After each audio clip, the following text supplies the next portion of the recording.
Hi, I'm Christopher Calloway for Word of the Nerd. I'm at the Baltimore Comic Con on Sunday, September 4th, 2016, Day 3. I'm here with John K. Snyder III, who's working on Fashion in Action, the Kickstarter project with Hope Nicholson, among other projects. John, why don't you give us an update about Fashion in Action?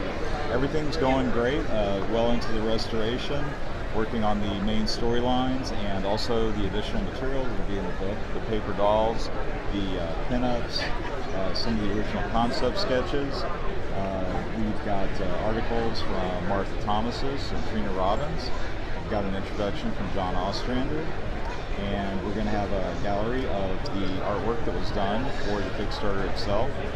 So it's all coming together quite nicely. Really happy with how it's coming along. And this isn't a recoloring, this is a remastering of the coloring. It's a remastering of the coloring. I was fortunate enough to keep all the original gray lines and film positives, which was the coloring process that we used back then.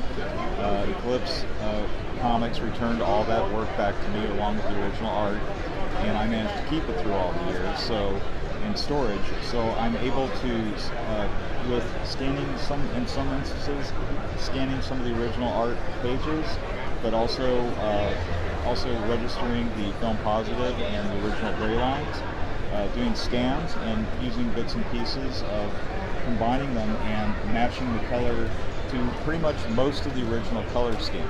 I'm doing some color correction with continuity. For example, Francis's gloves were gray in some panels and blue in the others, and so now I kind of get to go back and kind of clean all that up. So the changes are really just to fix what wasn't the way you wanted to see it. What's that? The changes are just what you're fixing with the way things you wanted to see them. Yes, yeah, and I worked in a lot of flat color. I used we were working on the gray line was like a photostat paper. So it was very difficult to work on, so I was using actually a lot of animation cell paint at the time. So I was using a lot of flat tones. It was kind of the look of the book that I wanted to have was this like strong graphic style. So, going back in and doing the remastering, I'm able to recapture that solid flat tone. And I think it's actually kind of a nice contrast to a lot of the modeling that you see in today's color. A lot of it's great, but it's kind of nice to go back and take a look at this process of using flat color as well, which I think still is very effective. And we're also having the lettering redone by Ryan Ferrier, who's a writer as well. And that's, I find, making a big difference in the work as well, is just having it all relettered and very clean and uniform. So overall, I have to say, I had a certain expectation of how the remastered pages would look, and I would say I'm at least 2 to 3 times happier than I initially thought I would be. Before I started the project, I did some test runs that we had in the Kickstarter, and I find that even those, I'm going back and as nice as they looked, I'm going back and tightening those up a little bit. And again, the final results are, so far, I'm very, very happy with. Yeah. And is this being relettered because it was hand lettered originally? Yeah, I was the original letterer. I did everything on the project, the writing, the penciling, inking, and the coloring, and then I also did the lettering, and I had a very distinctive style at the time, and I find that it's something where I feel like in today's times, everybody's got a distinct lettering style, but it's still very uniform. Right. Each letter E is the same letter E. It's the same letter form, and I feel that differentiation stands out more than it would have in the past. And I feel it ends up inevitably distracting from the artwork itself. So if you have a certain approach to the art where there's a certain amount of finish, and that finish doesn't translate as well to the lettering, it's a contrast to styles, I think. And it's something that I really didn't notice until we got into the restoration process. It looked fine in the original printed version, but as I got more into having it on the very clean white background and the bright, vivid colors, it just seemed like, there's something here that needs to be changed. And it's a minor thing, but in the long run, aesthetically, I think it's really important to to have this reload. It sounds like a minor detail, but in the long run, I think it's producing just, again, it's that one piece that makes the restoration just that much nicer. And you don't want anything that's going to pull somebody out of the story. Exactly. Noticing that kind of difference. Exactly. You want it to all flow together. You don't want a distraction from that world that you're trying to draw the reader into. And this is a very exciting project, because I love to see restoration work on books, movies, anything where they're not changing things very significantly, they're actually just cleaning things up. And this was done in the 80s. Yes. And this is a book set in the 2080s. Right. And I think the color from the 80s is going to be very important in how the book reads and plays. It's going to have that feel. If you were to remaster the coloring for today's coloring styles, I think it would just not have the same feel and look as the original. That's a very important part of it to me, is that it has the look of the coloring that was done at the time. Yes, yeah, I couldn't agree with you more. It feels like, again, the coloring to me is as important to the original coloring as important as the inking. It's just as much as a vital element, yes.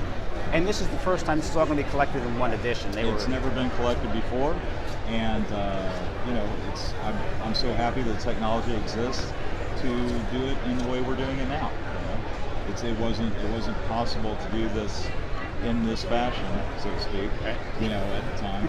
So I feel like it's been a wait, but it seems like it's been worth the wait. So I'm very excited. I'm really excited about it. And it's a painstaking process. It's running just a little longer, and it might be November. I have to say that it's funny. You have a general time frame of how it works, and then you get into it, and it's kind of like hills and valleys. You have some pages that go very quickly, and then there'll be some sections where there's just say something where it's like there's the sky. Like in some sequences, I've got some skies in the background where it's like pure sky, and I've got a lot of clouds and twilight, that sort of thing. And I have to say, with the aging on the photostat paper, sometimes I would use design markers, and because of the texture of the paper, I was able to blend the markers to create like the sweeping nights, the squeaking twilight skies. And even though they were kept in storage and all that, some of the aging, there's been some spotting. So I will have just a small corner, like I'll pull it up to fill the entire monitor screen, and just go through and just patch like any kind of like the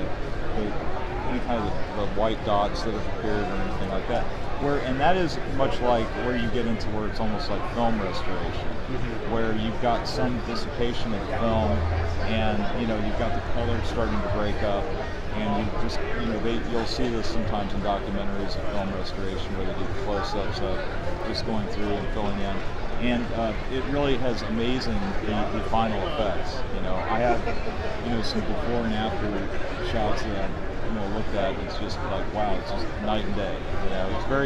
It's very pleasing, to get through that. So as a result, when you get into some pages like that, they'll take 2 to 3 times longer than say another page, and it's very hard to judge. And but at the same time, once you get into it, you get to a certain level of of knowing when it's finished. And like I said, it's going very well. But I want to make sure that the whole thing is done right.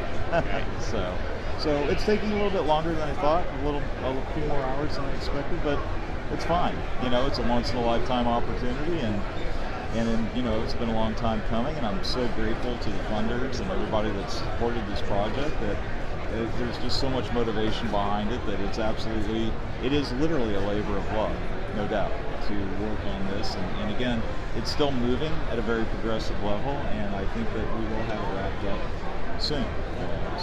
Well, that's one of the benefits, I think, working with Kickstarter as the base for your project, because it's got to be difficult for fans who expect something to come out at a certain time. But again, it's still art. Right. And art takes time. You can't always put it on a schedule, right. Especially when you're doing restoration work. At least with Kickstarter, it may run a little longer, but that's okay. You don't have a publisher's deadline to meet. Right.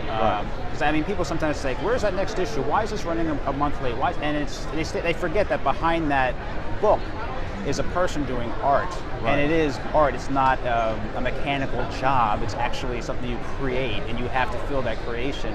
And something that's worthwhile takes time.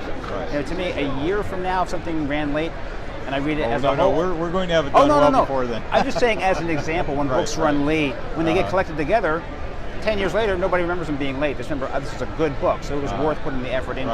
Right. Yeah, no, we're moving. I'm still. I wasn't insinuating. No, exactly. No. Wait. Well, yeah, I want to make it clear that you know, we're targeting initially for an October date. It may run very late into October, maybe just a little bit past that, but I'm doing everything I can to get as close to that as possible. And just like I said, I just wanted to thank everyone for supporting the project, and it's going to be a beautiful book. I'm really excited about everyone we've got working with us, the designer and Hope, and the people writing the articles. And again, it's a collective effort.